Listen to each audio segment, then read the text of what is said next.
Man, what's up, YouTube? It's your boy Tyrone Hunter back with another edition of What's Really Good TV. Nah, entertainment, that is. You know my motto. You see the title. I'm not gonna hold you. We gonna get right into it, right? Like, comment, share, and subscribe though. If you've been rocking with the channel, well, I appreciate you. If you're new to the channel, man, make sure you subscribe and lock in. This one is, this title is a little different. Discussion is a little different, right? The title of this video is My Mother Smoked Crack and My Father was a heroin addict, and I was only a child. So if you want to know how the story unfold, man, make sure you stay to the end of the video. And if you appreciate the content, then like, comment, share, and subscribe, right? So let's get into it. And first and foremost, before I start the video, right? This is something that I chose to speak about because I feel it's therapeutic for me. It's not a popular topic. It's not a popular subject, even though I'm not the only one who grew up with parents that was addicted to drugs. I'm just not scared to speak about it. You feel what I'm saying? Yeah, I understand we live in a world where people is more concerned with entertainment. Like if I was on here doing cartwheels, standing on my head, or, running in stores and pouring ketchup and mayonnaise all over the place, my videos will go viral. I get 1 million views. So I apologize to all y'all who's not, or who may not be interested in looking at content like this, I'm just not a certain kind of clown. And the one thing about real life is not always comedy. Sometimes we got to deal with real life, right? So, yeah, I decided that I'm going to share a little bit. So make sure you stay to the end of the video, right? So, yeah, anyway, so my mom's was a crackhead. And the craziest thing about that, right? And my mother being a crackhead, it was like, growing up, my mother was my superhero. My mom, she used to dress fly. She used to wear mink coats, mink hats, rabbit furs, gator shoes, gator boots, lot of jewelry, like my mom, she was really that deal. And pretty much I witnessed and I observed a lot of hustling that my mom's did. She actually used to take me with her when she was hustling. We ain't gonna get into what she used to, do at this particular point in time. But what I will say is that it came a point in time that she was selling crack, right? I remember growing up, my mom used to cook crack in the same frying pan that she made eggs out of, you know? And I used to watch her. I used to watch her cook crack up. I used to even sit outside with my mother, 12, 1, 2 o'clock in the morning while she hustled, while she sold crack. So that's how life was growing up, me.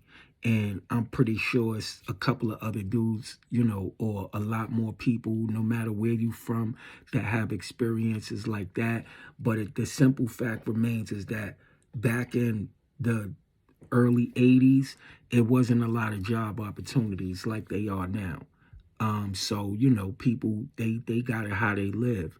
And just watching my mother, her hustling, and her making money, that's what kind of groomed me to be a hustler as I started growing up.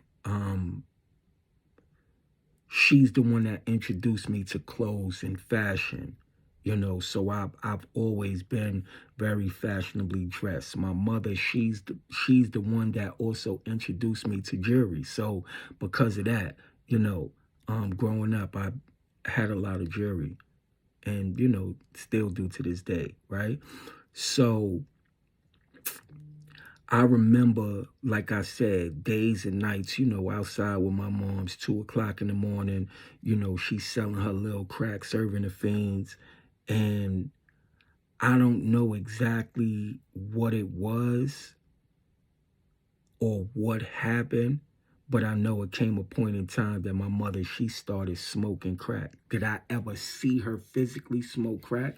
No. But back then it was certain signs, like when a person stopped dressing the way they used to dress, they mannerisms changed, they moods changed, you know.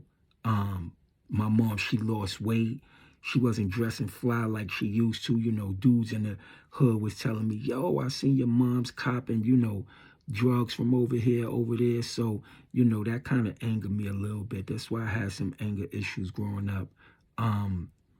And it was times there was no food in the refrigerator. It was times that I used to go to the grocery store and take a loaf of bread off the shelf, open the bread, take some slices out, go to the aisle where the mayonnaise was, bust open the mayonnaise, get a get a fork or a spoon, throw the mayonnaise on the bread, go to the sandwich meat aisle, throw sandwich meat on the bread, walking around eating a sandwich, drinking a soda, like, that's pretty much how it was. You look in the refrigerator, ain't nothing in there. You look in the freezer, ain't nothing in there.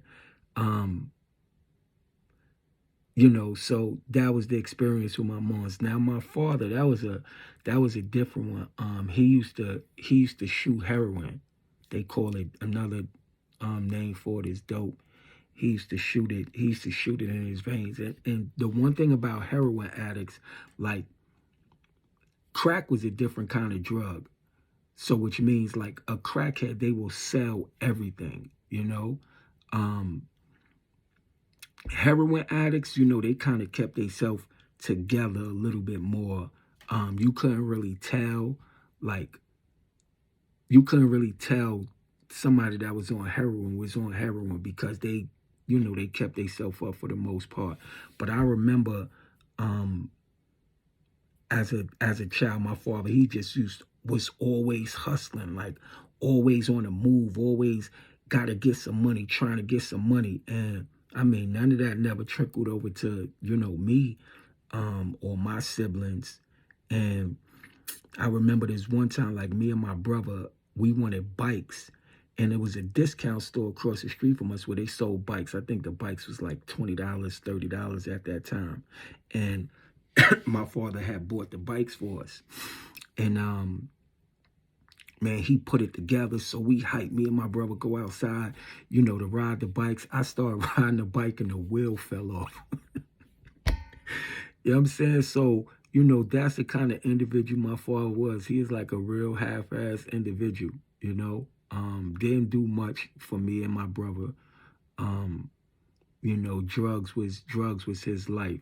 And I remember, well, it was actually the last time I saw my father. It was probably 1987, 1988 or something like that, where it was my birthday.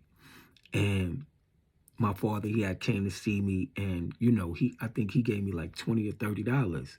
So I go in my pocket to pull my money out. I had a big knot of money because at that time I was going to the store for drug dealers in the hood. I was already doing some other things, getting money. And a lot of older dudes in the neighborhood, they knew me. They was cool with me. Dudes that sold drugs or people I used to go to the store for, whatever. They knew it was my birthday, so everybody was, hit me with a couple of dollars, $5, $10. So by the time my father had gave me that money, I had a little nice piece of change. So I pulled out my money, took his money, put it in my little stack, put that in my pocket, and I was like, "Yo, thanks, Dad." And I remember I had on a big gold chain. I had on it was called a bubble link, like big Gucci links. Like every link was like this size. And, it was a big Gucci link, and I had a piece, a Nefertiti piece. That was a, piece that was popular back then. And I had on a 2-finger ring. And this is, we talking about me. I was 10, 11 years old. So my mother, she looked out the window. She saw my father. She's like, "Boy, come upstairs." So I go upstairs and she was like, what you was doing outside? And I was like, nah, my father just came through. He gave me some money, whatever. She's like, oh, okay. She's like, listen, you need to take off that jewelry because it's getting kind of dark outside and, I don't want nothing to happen to you. Um, and I'm like, no, Mom, I'm good. I'm good. So she was like, okay, well, just stay in the house for a little while. And I'm like, but for what? She's like, because I want you to stay in the house. All right, cool. And I wound up going back outside, but she ain't let me wear my chain and my ring. And she really didn't know like the kind of things that I was doing and the kind of things I was into in the streets at that time. But I wasn't worrying about nobody taking nothing from me. I wasn't worrying about nobody doing nothing from me. As a matter of fact, I snatched that chain from somebody downtown Brooklyn. Across the street from the Albee Square Mall on Fulton Street. That's the type of town we was on back then, like little kids. We used to go downtown Brooklyn, Albee Square Mall, and we used to snatch jewelry, all kind of whatever. So later on, that night or a couple of hours after my father had gave me the money, he came back to me, and it was him and his girlfriend at the time, which was my little sister mother. They come through, and my father was like, hey, son, let me holler at you for a second. So I'm like, what's going on, Dad? He's like, hey, man, let me borrow about $30. And I'm like, oh, okay, Dad, no problem. Boom. Gave him the money. And that was the last time I seen him in my life. He wound up dying after that from HIV, AIDS and HIV. And he got that by, shooting heroin. So, yeah, man, that's how life was growing up. And I was only a child. So just what I learned from my life growing up is where I got my hustle from, where I got my sense of style and fashion from, where I got my love of jewelry from, where I got my determination from, because it was a lot of things that I had to learn how to do at a young age, and one of them was getting money, why I don't do drugs to this day because of that. Why I'm such a devoted father, why my kids is my world to this day, that's also a result of what I grew up experiencing. So, for me, I think this is more therapy. And it's a lot of y'all out there, who y'all parents was drug addicts, or, y'all parents was into some street business or whatever, because a lot of y'all got crackhead mentalities and like dope fiend mentalities. You know what I'm saying? And a lot of y'all don't even know, like, be it where y'all attitude come from, why y'all move the way y'all move, why y'all think the way y'all think, why y'all feel the way y'all feel. Like, my life was real. And I'm not even going to say it's hectic. I won't trade my life for nothing in the world, because everything that I experienced then, it prepared me for what it is that I'm doing today. And this is why I share some of my stories and some of the things that I went through and that I experienced. Because for one, and as I said before, it's therapeutic. It give me a opportunity to get it off my chest. But for two, it's other people that experience things like that. Some even worse than what I experienced. And I came out good, I came out decent. I'm still growing every day. I'm still making decent lifestyle choices. I'm no longer run the streets. I don't, it's a lot of things that I don't do that probably would be expected of me to do. I'm healthy for the most part. And it's a lot of people going through like traumatical experiences in life and probably feel like, man, it's no ending. Or it's even kids right now that's growing up that's going through some things and they can't see, nothing getting better. They don't know that when they get older, when they get to an age where they're able to make their own choices and decisions, then, that's what's gonna determine what your life gonna be like after it's all said and done. But yeah, man, that was crazy. It was a crazy. That was a crazy part of. That was a crazy part of my life. A crazy part of growing up. So some of the good parts about me, you know, some of the good things about me, as well as some of the not so good things about me that some people, you know, experience dealing with me growing up. You could charge it to that, you know. Um, and yeah, man, that's what it is, you know. That's what it is. And I don't even wonder, you know. Yeah, man.